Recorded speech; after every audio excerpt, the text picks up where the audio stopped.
넘치는 귀한 찬양 감사합니다. 이제 성경 말씀을 봉독하겠습니다. 오늘 우리에게 주시는 하나님의 말씀은 사무엘상 16장 6절부터 13절 그리고 18절 말씀이 되겠습니다. 주신 말씀을 한 절씩 교독하시겠습니다. 6절을 제가 먼저 읽습니다. 그들이 오매 사무엘이 엘리압을 보고 마음에 이르기를 여호와의 기름 부으실 자가 과연 주님 앞에 있도다 하였더니 여호와께서 사무엘에게 이르시되 그의 용모와 키는 보지 말라. 내가 이미 그를 버렸노라. 내가 보는 것은 사람과 같지 아니하니 사람은 외모를 보거니와 나 여호와는 중심을 보느니라 하시더라. 이새가 아비나답을 불러 사무엘 앞을 지나가게 하매 사무엘이 이르되 이도 여호와께서 택하지 아니하셨느니라 하니 이새가 산마로 지나가게 하며 사무엘이 이르되 이도 여호와께서 택하지 아니하셨느니라 하니라. 이새가 그의 아들 7을 다 사무엘 앞으로 지나가게 하나 사무엘이 이새에게 이르되 여호와께서 이들을 택하지 아니하셨느니라 하고 또 사무엘이 이새에게 이르되 내 아들들이 다 여기 있느냐. 이새가 이르되 아직 막내가 남았는데 그는 양을 지키나이다. 사무엘이 이새에게 이르되 사람을 보내어 그를 데려오라. 그가 여기까지 우리가 식사 자리에 앉지 아니하겠노라. 이에 사람을 보내어 그를 데려오매 그의 빛이 붉고 눈이 빼어나고 얼굴이 아름답더라. 여호와께서 이르시되 이가 그니 일어나 기름을 부으라 하시는지라. 사무엘이 기름병을 가져다가 형제 중에서 그에게 부었더니 이날 이후로 다윗이 여호와의 영에게 크게 감동되니라. 사무엘이 떠나서 라마로 가니라. 18절을 함께 읽습니다. 소년 중 한 사람이 대답하여 이르되 내가 베들레헴 사람 이새의 아들을 본즉 수금을 탈 줄 알고 용기와 무용과 구변이 있는 준수한 자라. 여호와께서 그와 함께 계시더이다 하더라. 아멘. 할렐루야. 하나님께서 성령으로 말씀과 함께 역사함으로 말미암아 우리를 녹여주시고 빚어주시고 말씀으로 채워주셔서 새로운 변화를 갖게 하시고 또 우리 모두가 다 새롭게 성숙되기를 바랍니다. 다윗을 보면서 우리는 단순히 다윗의 생애가 어땠다, 어떤 다윗의 전기적인 걸 가지고 그의 어떤 인생을 우리가 살펴보면서 그냥 어떻다, 뭐 교훈받는, 위로받는다, 여러분 그 정도 하면 안 되고 다윗의 목자의 심정을 우리도 같이 갖고 그 다음에 다윗의 하나님 나라의 구원 역사를 완성한 이 하나님의 구원사에 대한 눈을 떼야 되는 것이에요.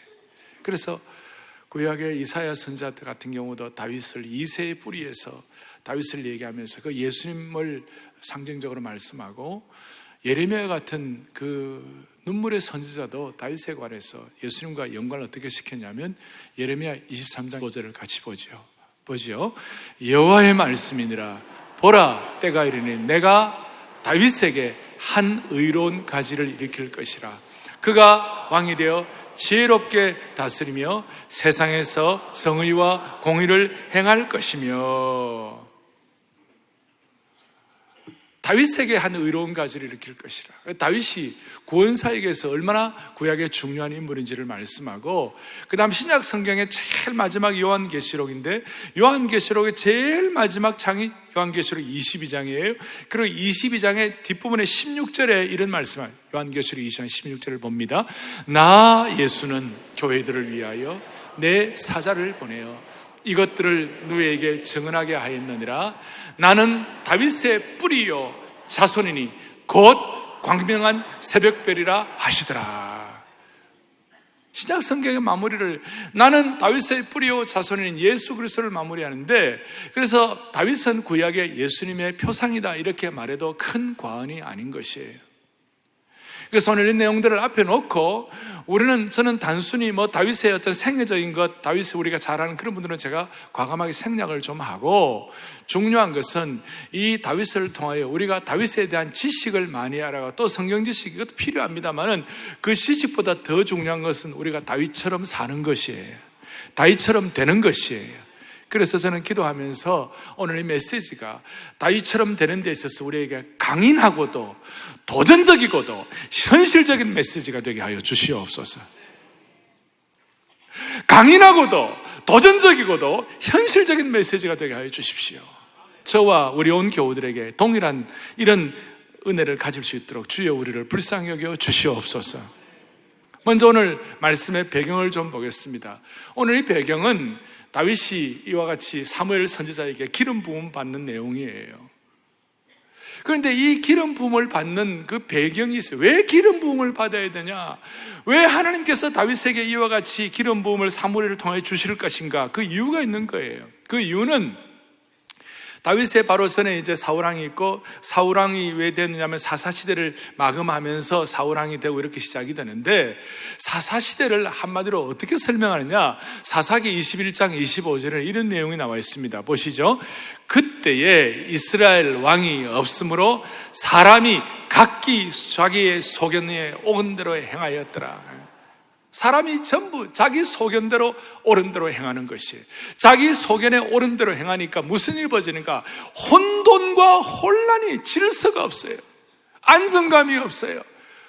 어두움이에요. 희망의 빛이 보이잖아요. 그래서 사람들이 뭐냐면 우리도 왕 달라고 그랬을 때 그 왕 달라는 것이 하나님의 마음에 합한 요청이었어요? 아니면 하나님께서 참 안타까워하는 요청이었어요? 전자예요, 후자예요? 후자죠. 하나님이 왕 되셔서 이스라엘 민족을 인도하신다고 하시는데 그걸 인간적인 왕을 가지고 대체를 하려고 그랬어요. 그래서 호세아에 보면, 호세아 말씀에 13장 11절에 보니까 보세요. 내가 분노함으로 너에게 왕을 주고 진노함으로 패하였노라. 하나님이 이스라엘 왕 되는 모든 과정들에 하나님 너무 마음이 안타까웠어요. 그리고 실질적으로 사울왕이 왕이 되지만 결국 사울이 처음에는 그의 마음이 겸손하게 이렇게 하는 것 같았지만 나중에는 그 마음 못 지켰어요. 못 지켜가지고 나중에는 사울왕이 배교자가 된 것이에요. 그 결과 무슨 일이 벌어졌는가?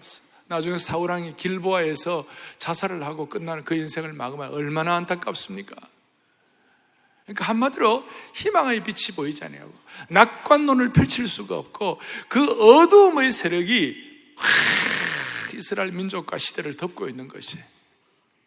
그러면 그걸로 끝나야 되는가? 우리 하나님은 그렇지 않잖아요. 우리 하나님은 언제든지 어둠의 시대, 디스오더되고 혼돈된 시대, 그 다음에 이 희망이 없는 그 시대에 하나님은 그대로 두기를 원치 않으세요. 하나님은 어떻게 하시는가? 하나님은 목자의 심정을 가지시고 우리를 보고 민망히 여기고 불쌍히 여기고 늘 우리를 측은히 계시고 우리가 주님 앞에서 잘 되는 것이, 잘 되어가는 것이 하나님의 목표예요. 우리가 망하는 것이 하나님의 목표가 아니란 말이에요. 그러니까 하나님은 이걸 보고 너무 안타까워서 하나님은 어떻게 신적 개입을 하시는 거예요. 신적 개입을 하시는데 어떻게 신적 개입을 하시는가? 앞에 사무엘상 13장에 보면 사무엘 13장 14절에 같이 보겠습니다. 여호와께서, 다시 한번 누구께서요? 여호와께서 그의 마음에 맞는 사람을 구하여 또 계속 여호와께서 그를 그의 백성의 지도자로 삼으셨느니라. 하나님께서 그의 마음에 맞는 사람을 구한다 그랬어요. 하나님의 마음에 맞는 사람을 구하여 가지고 신적 개입을 하신다고 그랬어요. 그래서 하나님의 마음에 맞는 사람을 어떻게 신적 개입을 하셔서 어떻게 구하시는가, 그 내용을 살펴보면 오늘 여기에 나오잖아요. 이새의 집에 가서 사무엘이 16장 1절에 사무엘을 보고 뭐라고 그랬습니까? 하나님께서 가서 이새의 집에 가가지고 그 아들 중에 하나에 기름을 부으라 그랬어요. 그 누군지 몰라요. 하나님만이 아시는 거예요. 그렇게 성령 충만하고 사사의 대표격인 우리 사무엘 선지자도 누군지를 몰랐어요. 사무엘 선지자조차도 감히 알 수가 없는 하나님의 신비한 하나님의 주권이었어요. 사무엘이 이제 이새의 집에 갔습니다. 가갖고 아들들을 데리고 오라 하니까 아들들을 데리고 와, 7 아들을 데리고 왔어요. 7 아들을 데리고 와가지고 이제 사무엘 앞을 지나가면서 이 사람입니까 하나님? 이 사람이 하나님. 그런데 처음에 엘리압이 탁 지나가는데 너무 멋있게 보였어요. 이야, 이 사람이 과연 이스라엘의 왕 될 만한 사람이라고 사무엘의 기름 부음을 주려고 할 때 하나님께서 너! 엘리압 아니야. 둘째 아들 지나갔습니다. 이 사람도 괜찮은데 너 아니야. 셋째 아들들은 아니야. 7 아들까지 다 지나가는 거예요. 그런데 하나님은 다 아니라고 그러시는 거예요. 그럼 어디에 있느냐고. 그래서 사무엘이 이새에게 물었어요. 7 아들 다 지나갔는데 또 아들이 있냐 그러니까 이새가 하나 더 있기는 있습니다. 엑스트라가 하나 있습니다. 그래서 다윗은 8번째 아들이었어요. 그걸 보면서 우리는 이제 그런 얘기를 많이 합니다. 거기에 하나님께서 세상에 문벌 없는 자, 약한 자, 엑스트라 같은 사람, 부족한 자, 천한 자, 연약한 자를 쓰셔서 지혜롭고 강한 자를 부끄럽게 하신다. 그 하나님의 사람을 선택하는 원칙이다. 그러면서 오늘 요절 중에 하나인 16장 7절에 이렇게 나와요. 여호와께서 사무엘에 이르시되 그의 용모와 키를 보지 말라. 내가 이미 그를 버렸노라. 그러고 난 다음에 중요한 7절 뒷부분에 내가 보는 것은 사람과 같지 아니하니 사람은 뭘 보지만 외모를 보거니와 나는 뭐에? 나 여호와는 뭘 본다고요? 중심을 본다. 하나님은 하나님의 마음을 갖고 있는 자가 누군가 그걸 살펴보시는 것이에요. 마음을 중심을 보신다. 오늘도 우리는 이 예배를 드리면서 하나님께 우리의 마음과 중심이 어디에 있는가 확인하셔야 돼요. 저는 우리 교육자들과 늘 조심하고 우리는 늘 우리가 참 고민하는 게 있는 거예요. 그게 뭐냐? 내 마음과 중심이 얼마나 하나님 앞에서 내 중심을 보실 때 나는 순전한 사람인가? 순수하고 온전한 심정으로 하나님을 섬기는 사람인가? 자칫 잘못하면 우리가 늘 드리는 예배, 특별히 사역자들 같은 경우는 주일날 여러 번 같이 예배를 드리는 거예요. 일반 성도들은 예배를 자주 드려요. 예배 익숙자가 되기 쉬워요. 그런데 중심을 보시는 하나님은 예배 익숙한 사람이 아니라 우리가 참된 예배자가 되기를 원하시는 것이에요. 마음을 지키는 거예요. 그래서 오늘 하나는 하나님의 마음에 합한 사람은 순전한 마음의 중심이 하나님 마음에 합한 사람. 그것이 무슨 의미인가? 내 중심이 하나님 마음에 합한 사람인 것이 어떤 것인가? 그래서 오늘 이 말씀을 해석한 안디옥 지역에서 하나님의 말씀을 가르치고 선포했던 사도 바울이 다윗에 대해서 이런 해석을 하는 거예요. 사도행전 13장 22절에 이렇게 나와 있어요. 같이 보겠습니다. 내가 아들 다윗을 만나니, 그 다음 뭡니까? 사도 바울이 이렇게 해석을 했어요. 하나님의 사람 다윗, 이새의 아들 다윗은 하나님의 마음에 뭐한 사람이라? 맞는 사람이라. 옛날 성경은 하나님의 마음에 합한 사람이라. 오늘 이 자리에서 예배를 드리는 저와 여러분들을 향하여 하나님께서는 오늘 이 예배를 드리는 여러분들은 하나님의 마음에 합한 누구누구다. 얼마나 귀합니까? 얼마나 사모할 일입니까? 여러분, 다윗은 상승자국이었어요.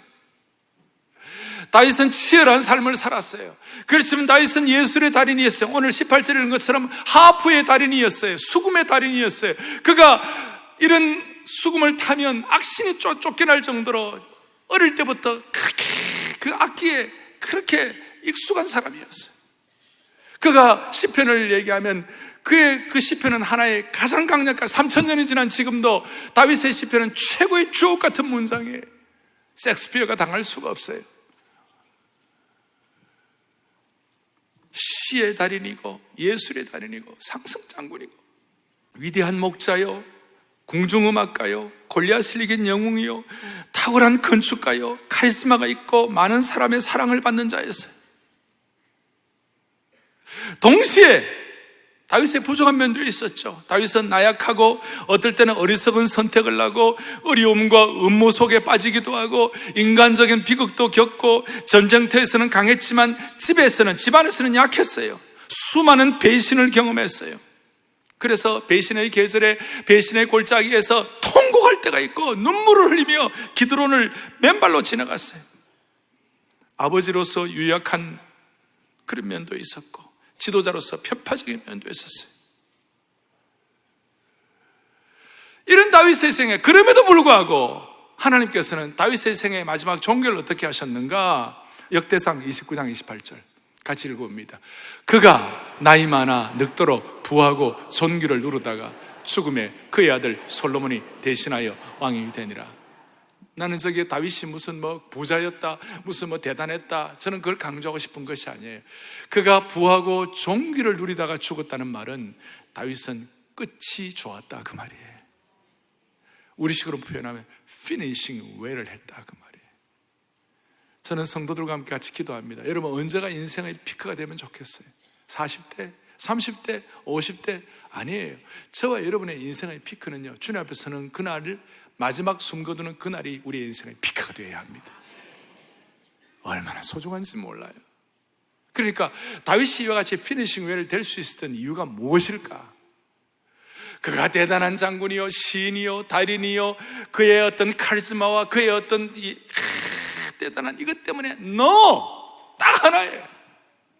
다윗은 하나님의 마음에 합한 자로서 마음을 지킨 것이에요. 끝까지 마음을 지켰어요. 수많은 상처 입는 고통의 골짜기에서도 다윗은 마음을 지켰어요. 핵심적으로 말하면 마음 지키기예요. 여러분, 마음을 지키는 은혜가 있기를 바랍니다. 그리스도인으로서 우리는 마음을 지켜야 돼요. 그러니까 그 마음은 뭐냐? 내 고집을 지키는 것이 아니에요. 하나님께서 내게 보여주신 그 마음을 우리가 지키는 것이에요. 하나님이 주신 그 마음을 지키는 것이에요. 여러분, 요즘요, 건강 지키기가 대붐이 일어났어요. 그래서 무슨 음식을 먹을까? 운동은 어떻게 할까? 우리가 어떻게 하면 우리 건강을 지키고 우리 세포는 어떻게 할까? 막 건강 지키는데 온갖 투자를 다 하고 있어요. 그리고 재산 지키는 거, 집 지키는 거, 건강 지키는 거, 우리가 어떻게 보면 혈안이 되어 있어요. 그런데 분명한 것은 이겁니다. 건강보다도, 재산 지키는 것보다도 마음 지키는 것이 100배나 중요합니다. 아니, 100배 이상이에요. 여러분, 건강 아무리 지켜도 어느 시간에는 우리의 몸은 노쇠해가지고 쓰러져, 그냥 우리는 다 죄가 될 것이에요. 우리의 저 아름다운 집, 우리의 어떤 재산들도 어느 순간에 다 사라질 것이에요. 죽는 그 순간에 하나도 갖고 갈 것이 없어요. 그런데 우리의 마음을 지키면 이 마음은 영원과 있다 있는 것이에요. 마음 지키는 것이 너무 좋아요. 그래서 저는 마음 지킨다는 것이 뭔가? 역대하 6장 14절 좀 같이 보겠습니다. 시작.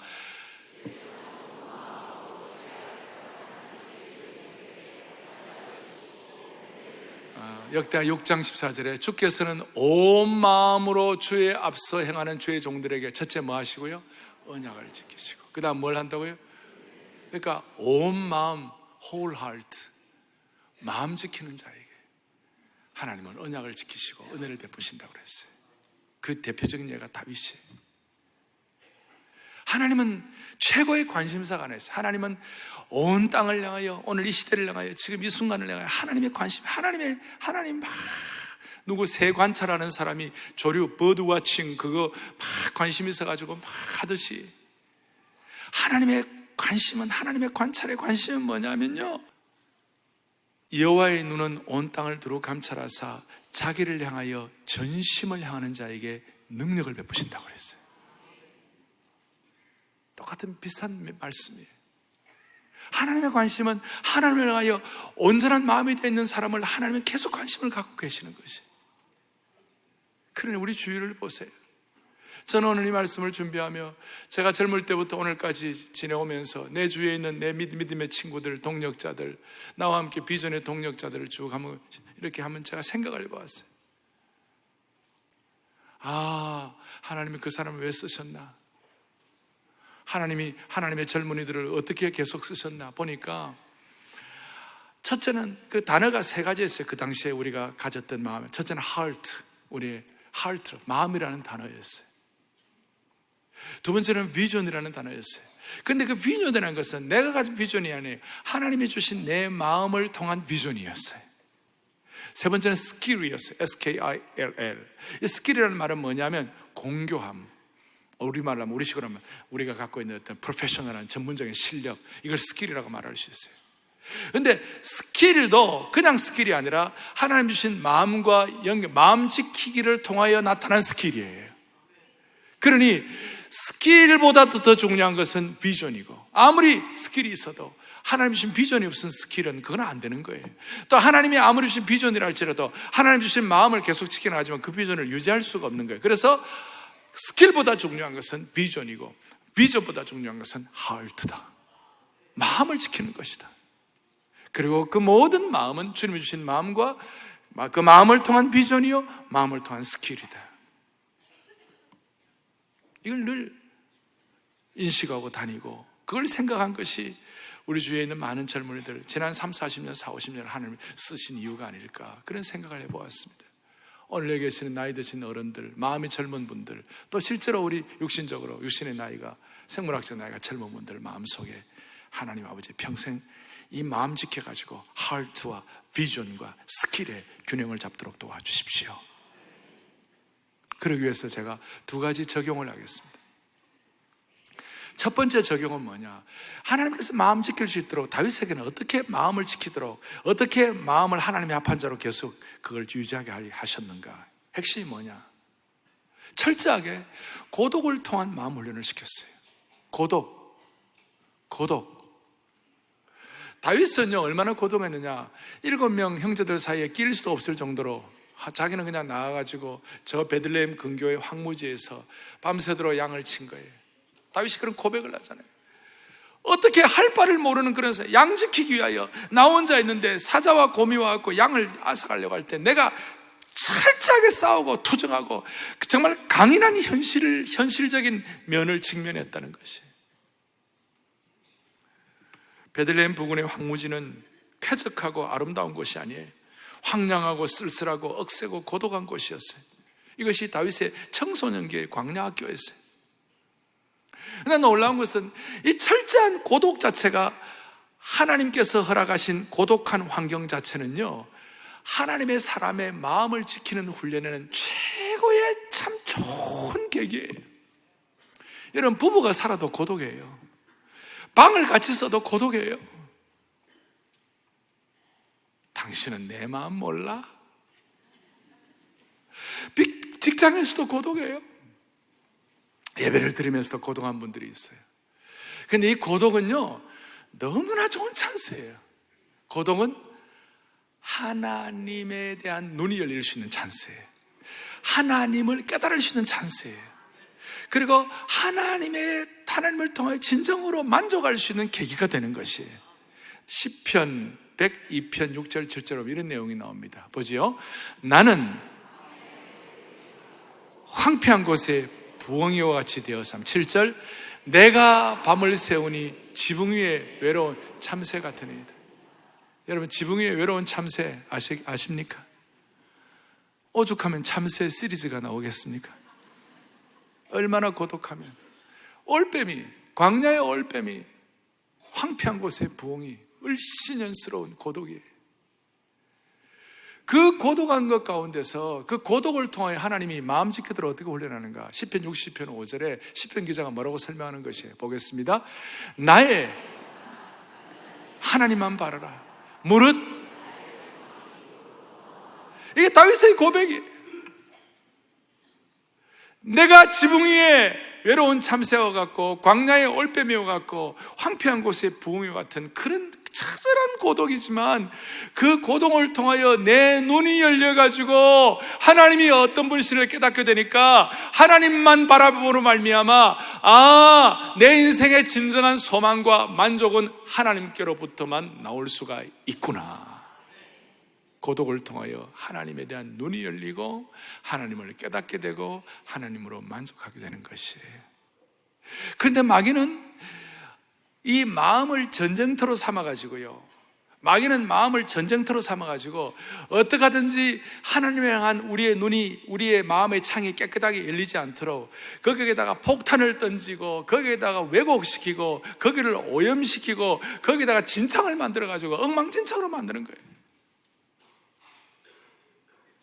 인생의 자동차의 운전석 앞에 있는 유리창을 막 수많은 더러움과 오염된 것과 진흙과 그 다음에 먼지와 그 다음에 새 배설물과 이런 것들을 막 덕지덕지 붙여놔가지고 보이질 않게 하는 것이 마귀의 작전이에요.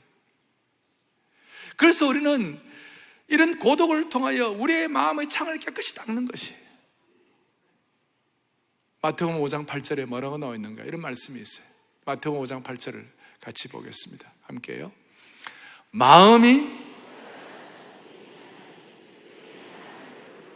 여러분, 마음이 뭐 한 자는요? 청결한 자는 복이 있어가지고 하나님을 본다고 그랬어요. 언제 청결해져요, 우리가? 맨날 뭐 파티하고, 파티걸 있잖아요. 맨날 파티하고, 맨날 뭐 좋고, 맨날 웅성웅성하고, 맨날 그래갖고 우리가 어떻게 마음의 창을 청결하게 하기가 쉽지가 않아요. 아브라함은 철저하게 고독하게 했죠. 하나님께서 모세 철저하게 호렙산에서 고독하게 만들었죠. 엘리야는 오죽하면 나만 남았다고 그랬어요.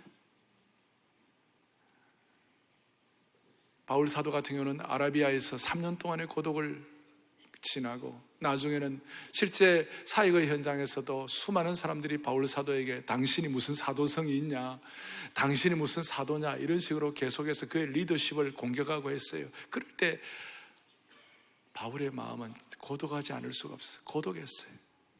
여러분, 그런데 그 고독이라는 창문을 통하여 마음이 청결해지고 하나님을 볼 수가 있다는 것이에요.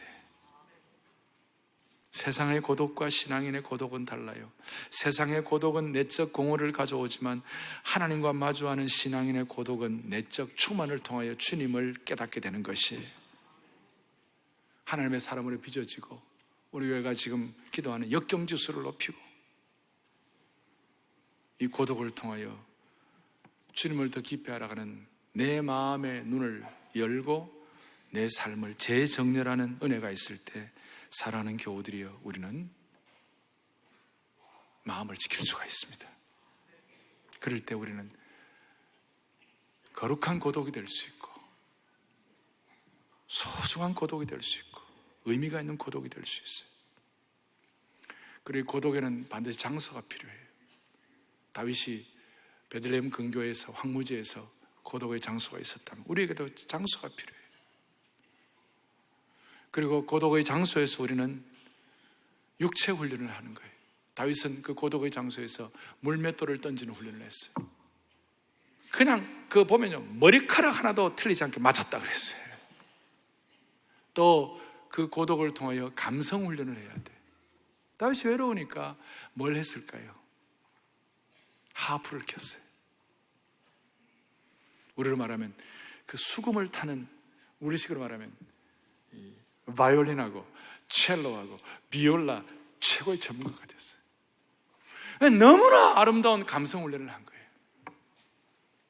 그래서 사울왕이 정신적으로 혼란스럽고, 정신적으로 무질서하고 디스오더 되고 황폐하고, 그래갖고 이거 어떻게 해결해보고 치유받아보고자 누구 없냐 그랬을 때 음악 잘하는 사람 없을 때 다윗을 불렀어요. 그래서 굉장히 중요한 은유인데요, 다윗이 궁정에 들어가가지고 하프를 켜면서 사울왕의 혼란스럽고, 그 다음에 복잡하고 정신적으로 타격받고 상처 입은 그 사울의 영혼을 위하여 다윗이 고독 훈련을 통한, 감성 훈련을 통한 그와 같이 아름다운 연주를 하게 되니까 무슨 일이 벌어졌는가? 그 사울왕이 잠시나마 그 혼란스럽고 고통스럽고 상처 입고 그 집중되어졌다는 그 모든 것들이 재정렬이 되고 질서가 잡히게 된 것이에요. 이걸 우리가 좀 깊이 생각하면 이렇게 말할 수 있어요. 우리가 우리의 마음을 지켜서 고독 훈련을 잘하면 우리 주위에 혼란스럽고 답답하고 무질서한 것이 정리가 되는 것이에요. 그 마음을 지킬 수 있어요.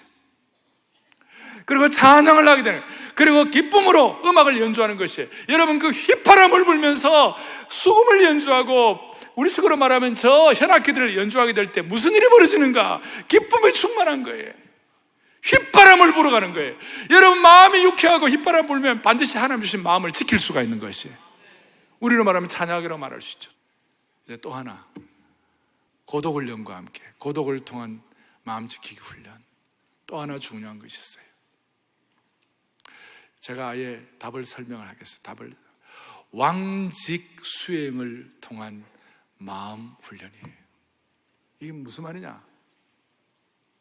자, 오늘 다윗이 사무엘에게 기름 부음 받았어요. 13절에 사무엘이 기름 뿔병을 가져다가 그의 형제 중에서 그에게 부었더니 이날 이후로 다윗이 여호와의 영에 크게 감동되니라 그랬어요.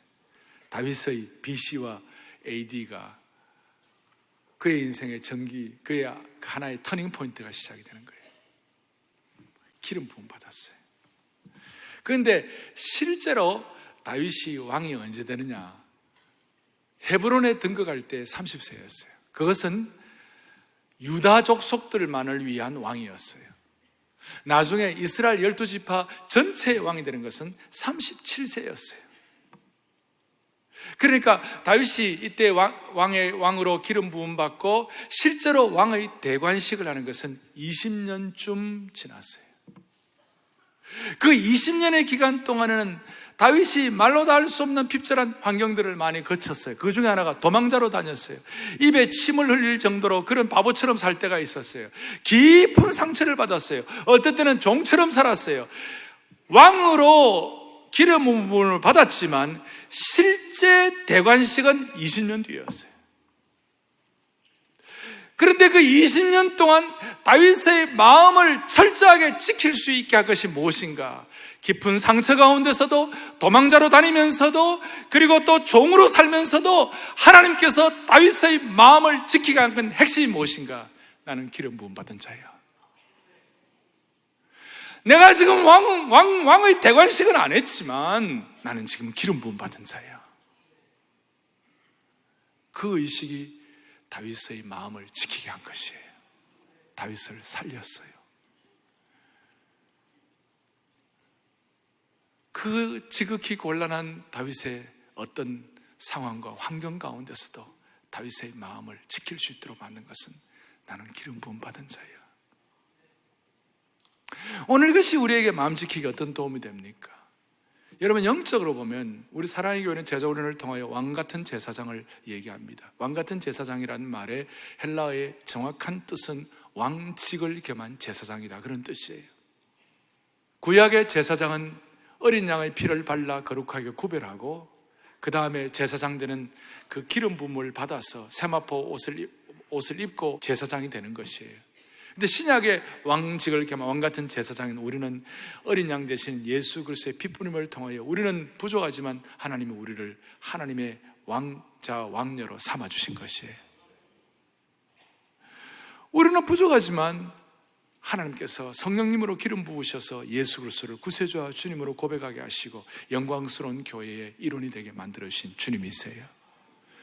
구약의 제사장 옷을 입혀주신 그 하나님은 오늘도 우리에게는 의의 세마포 옷을 입혀주신 주님이심을 믿고 우리는 찬양하는 것이에요. 문제는 우리가 언제, 얼마나 많은 시간이 지나면 우리가 왕이 될 수 있을까요? 우리가 언제, 얼마나 많은 시간이 지나면 우리가 왕으로서의 대관식을 할 수 있을까요? 그건 우리도 몰라요. 주님만이 아시는 거예요. 그때가 될 때까지 우리는 아무리 답답하고 어려운 일이 있다 할지라도 다윗이 자기 마음 기름 부음 받은 것 때문에 자기 마음을 지킨 것처럼 우리도 우리 마음을 지켜야 되는 것이에요. 좀 답답하게 굴어도 우리가 여유를 갖고 남이 다섯을 해달라면 우리가 열을 해주는 거예요. 왜냐하면 왕으로 기름 부음 받았기 때문에 하나님 나라의 왕자 왕녀니까. 그래서 여러분 이 왕직을 수행하는 마음 훈련을 통하여 우리는 품위를 갖는 인생이 될 수가 있어요. 거룩한 품위예요. 사람의 격이에요.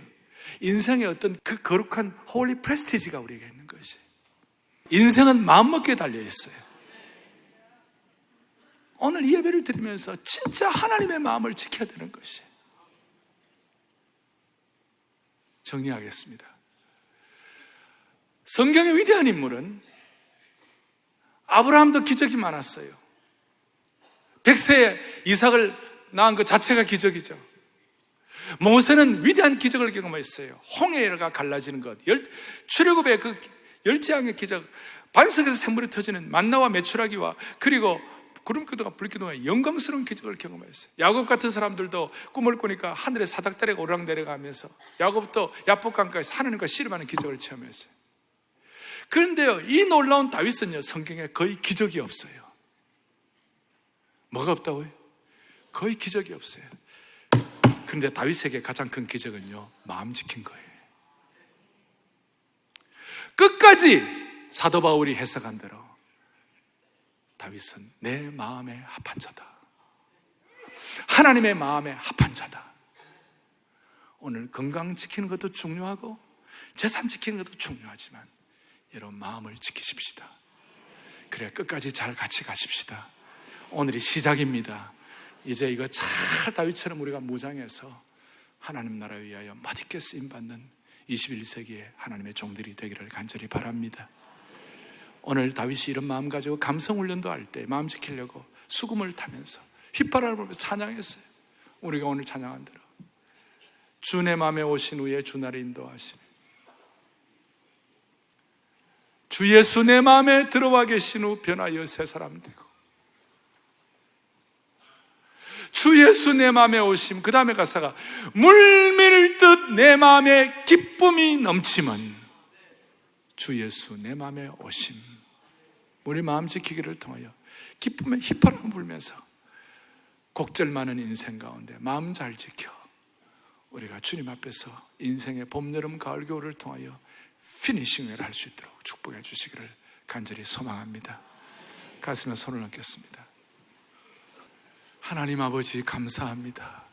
생명의 근원이 마음에서 난다고 했습니다. 주여, 우리 다 마음 잘 지키게 하여 주시옵소서. 주님이 주신 마음 끝까지 지킬 수 있도록 고독훈련 잘 감당하게 하여 주시옵시고, 지금 당장 대관식은 하지 않지만 하나님의 왕자 왕녀로서 우리 모두가 다 이 과정들, 다윗으로 말하면 20년의 과정을 지켜간 것처럼 우리도 우리의 생애의 시간들을 지켜나가게 하여 주시옵소서. 그래야 예수님 말씀한 대로 너 마음을 다하여 여호와를 의뢰하는 것이 크고 첫 번째 되는 계명임을 평생 지켜나가게 하여 주시옵소서. 우리 주 예수 그리스도를 받들어 간절히 기도 올리옵나이다. 아멘. 아멘.